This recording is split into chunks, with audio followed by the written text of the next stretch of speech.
حسبي الله ونعم الوكيل، حسبي الله ونعم الوكيل على كل رافض وعلى كل حوثي وعلى كل زنبيل. اللهم يا رب دمر الحوض ومن والاهم ومن الساكت على الحق وعلى أعمالهم على الباطل الذي يعمله بالمواطنين وبالشعب. اللهم يا رب زلزله ودمره وعدل زواله يا رب العالمين. يا رجال حرام من الدنيا إنه خلاص ضاع القبيلة. أنا الناس، أنا الشيوخ، أنا أهل الحق.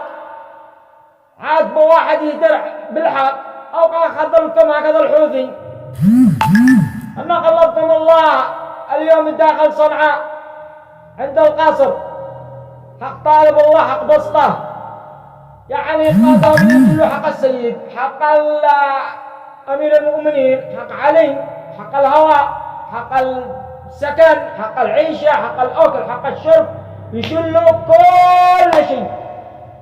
يعني ما أي حاجة يشتري منك قش.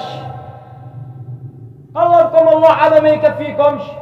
وبالأخير على مواطن قولة تقص على أصحاب بسطات طالبين الله يدوروا لقمة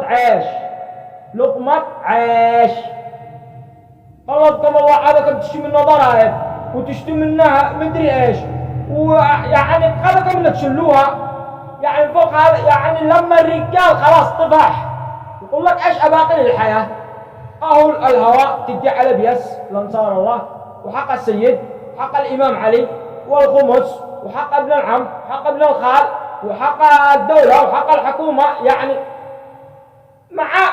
مع يعني من الدخل بالمئة 5%. هذا كان 5% يشتي أكل بلقمة عيش لعياله.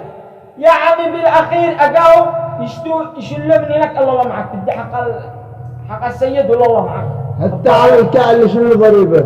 يعني خلاص ما عاش داري. يعني لما الرجال حرق بحق البضاعة يقول لك خلاص شي معانا ناس، شي ناس عالم يحكوا هكذا بالحق. اتقوا الله. احنا يمنيين يا حوثي، احنا يمنيين.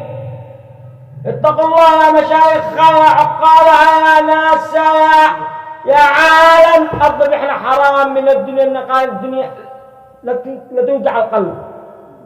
يعني قاو كل شيء تسرقوه. يعني حتى ملحق المواطن مواطن مسكين يرحم الله صاحب بسطة. يعني مع بعد 5 ريال بالنسبة 5%. يعني هكذا للناس. يعني اتقوا الله.